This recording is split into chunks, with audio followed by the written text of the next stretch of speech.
یا رسول اللہ صلی اللہ علیہ وسلم، ہمیں کسی چیز کی خواہش ہو، ہمارے پاس پیسے نہ ہوں، ہم غریب ہوں اور وہ چیز ہم حاصل نہ کر سکے تو کیا ہمیں اس پر بھی اجر ملے گا؟ سرکار نے فرمایا کہ اس پر اجر نہیں ملے گا تو کس پر اجر ملے گا؟ کوئی بازار گیا، کھانے کی چیز اس کو پسند آ گئی، دھوئیں اٹھ رہے، خوشبوؤں سے دماغ تر ہو رہے ہیں، جیب میں ہاتھ ڈالا تو صرف ایک ہی چمنی، پاس پیسے نہیں جو خرید کر کھا لیتا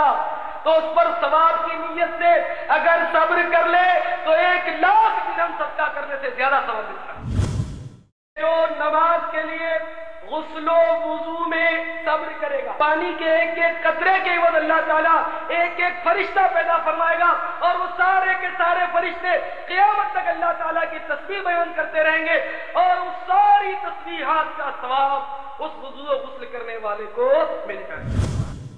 دیکھیے امیر اہل سنت کا سنت و بھرا بیان، جس کا موضوع ہے عبادت پر صبر، انگلش سب ٹائٹل اور اشاروں کی زبان کے ساتھ، بروز بدھ مدینہ منورہ میں رات 8:30 بجے اور پاکستان میں رات 10:30 بجے مدنی چینل پر۔ صلو علی الحبیب صلی اللہ تعالی علی محمد۔ مجھے اپنی اور ساری دنیا کے لوگوں کی اصلاح کی کوشش کرنی ہے انشاءاللہ۔